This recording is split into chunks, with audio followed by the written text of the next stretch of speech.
By the way, that's what we're going to show on Fox 26 on the news tonight. That's the sound clip right there from the panel. I love that. What about the rest of you guys? Any fan encounters? Yeah, no, I mean, I certainly arched a few eyebrows when we first sort of entered into the world with the new Alfred, the new improved Alfred, anyway.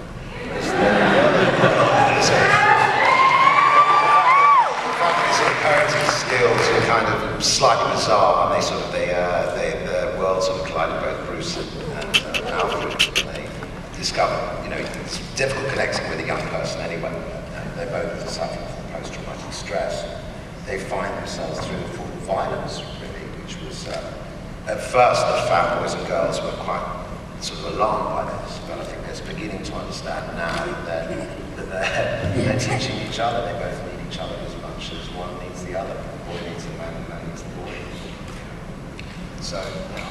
That's my favorite Alfred. I mean, I have to say, shots, as you all know, unbelievable, and there's so many great cast members, and unfortunately, in the 40-some minutes we have, we don't always get to tell all the stories. But I remember doing the pilot. It was a freezing night in an alley in Chinatown in New York. And we'd been, it's typical, you're out there 12, 14 hours or whatever, and we were doing the scene where we discover the Waynes, the murder of the Waynes, and Bruce is sitting with Ben McKee, he's sitting with Jim Gordon, and then you come up in a super fancy car, he comes striding across, and he takes young Bruce, and he's walking, and his parents have just died, and he knows full well what's up, and he just gently nudges him to straighten up. Yeah. And I was like, just as an actor standing in the alleyway, I was watching him do this incredibly subtle thing, and I thought that encapsulates, that is, oh man, what an incredible Alfred we have, Yeah.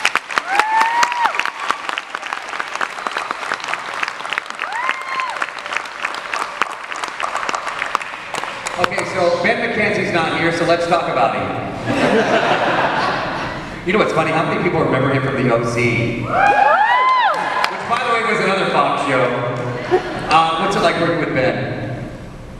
Oh, it's absolutely fabulous. I mean, he's brilliant. I mean, I get to work with Ben mainly, and with the superb Doug Mazouz. I think it's just sublime. And it's great. It all filters down a lot of it from Ben. I mean, Ben had the idea, quite rightly so, that we're a very tight company, we're a very close company. That even when we're filming during our lunch breaks, we read the next episode. And that's kept us very, very tight, and that's through Ben. Really caring, and from Donald, and all of our leads, that it keeps us tight, it keeps us understanding the world and the world that's going on around us, although necessarily we're sort of encapsulated in our own sort of elements of the world. We don't necessarily know what's going on in the grand scheme of things in Gotham. So it's good to hear people's voices again and remind you actually what the craziness is going on around us. So yeah, that actually comes from Ben, I have to say. Ben and Donald, good captain. These guys are there like all the time. Yes. I mean, and we're talking 14-plus-hour days, and so when you have two guys like that, when those of us that are coming and going, when you have guys that are just like devoted to the work, but also having a good time and like maintaining a good work ethic, we're all really lucky. I mean, we're tight. We're just a tight group, and it makes, it's life. So on a daily basis, you have to go to work, and you want to be. But also, I think it's also because it makes you care. Everyone cares. Yeah, so much. There's no toys out there. But we have to say, like, honestly, on any television show, Ben is #1 on the call sheet. This is kind of, we're seeing a lot of this world through, if he travels from the GCPD and he goes to Wayne Manor, or he's on the street and he runs into Selena. And so we're so lucky to have Ben McKenzie as our #1. He works so hard, he's never cross, he cares. He's like, and that's, and I don't know if I would say otherwise if it was otherwise, but believe me, I've been around environments where you're like, wow, man, one person can make it either really hard on everybody, or one person can be like the captain of the ship, and that's Ben. And yeah, we miss him. We're psyched to see him again. Because Ben and I are like married, on this thing. We're a dysfunctional married couple, and he's the best person to ever be married to, I'll tell you, so it's great. We miss you, Ben. Wherever you are, you're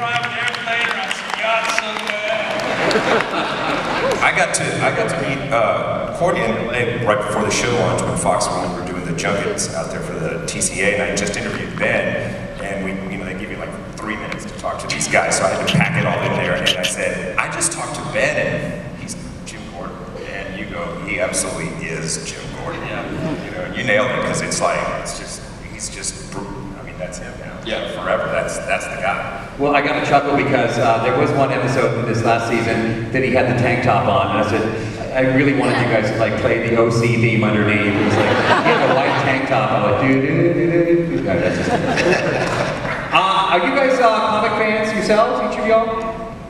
Yeah, I used to be, yeah, massively. Yeah. I was not growing up. My brother and I didn't read comics. They weren't in our house.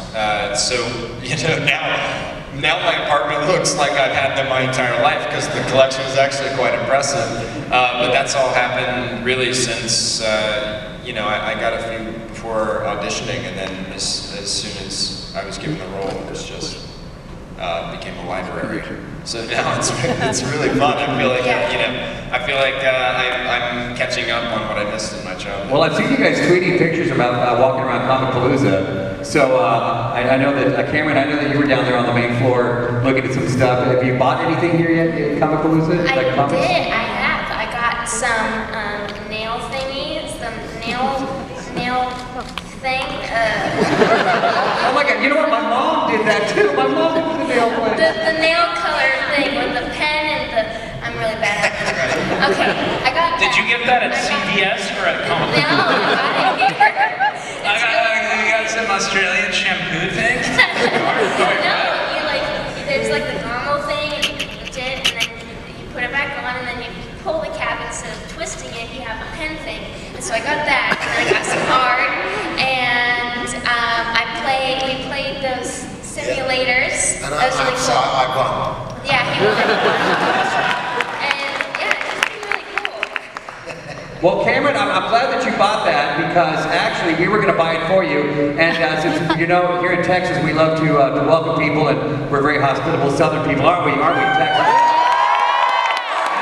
The whole point of it, not to brag on Houston, but 2 days ago, Cameron celebrated a birthday.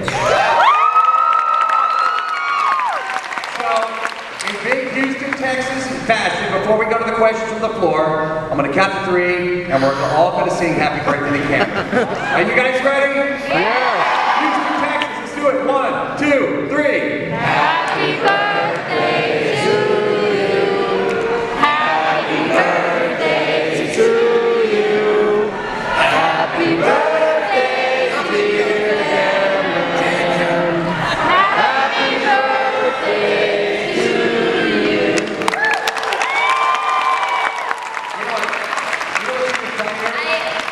I heard somebody say Catwoman for your name. Well, I wanted to say thank you to Comicpalooza and Celebrity Authentics in Houston in general because I was really excited for this birthday, and it's been really awesome to spend it here. So, thank you.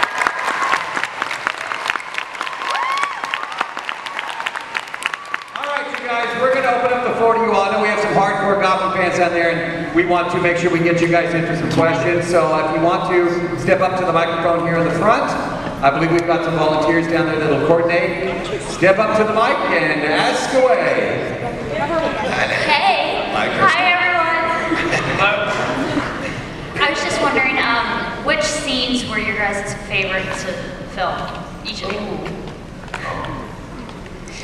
For me, it would be during, not the finale, I think it was episode 20. Me and David were, it was when I had just pushed Reggie out, but it was the next episode, and Bruce was all mad at me and he was like, you didn't have to do it. And I was like, yeah, I did, because he was going to kill us. But anyway, it was really cold that night. The thought was that if we did half of the scene outside and half of it inside the warehouse theme, that we wouldn't be as cold. But it turned out that being in the warehouse made it even more cold because it was like a tunnel. But yeah, that was really fun. I think it was actually with Lovely gentleman. Yeah, it was when I was at the study. I've been in the study making cups of tea for quite some time. Quite frankly, I was getting really bored. You know what I mean? So I was unleashed, and I went on with Harvey and went onto the streets of Gotham and bashed a few people up and flirted with Jaden Pinkett-Smith, which wasn't too shabby. It was very easy on the eye, that lady. So no, that was my favourite episode and sort of sequence with Harvey.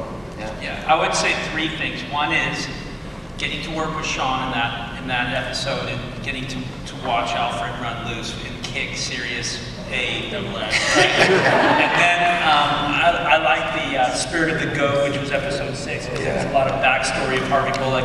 But I have to say my favorite scene was still from the pilot, where it was we unload Robin from the trunk, the Penguin, and I'm like, you got to do this bad thing to do a good thing. And the fact that Jim Gordon had that humanity to not kill the Penguin, like what the result is, good and bad, for the rest of Gotham's history. So I love that scene. Yeah, mine is a tie between my first kill.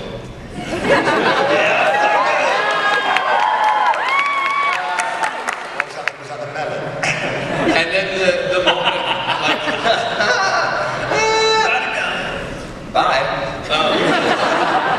And the moment of psychosis that I was given in the finale was so exciting, and it was the first time that I that I feel like you actually got to see this person, drop all this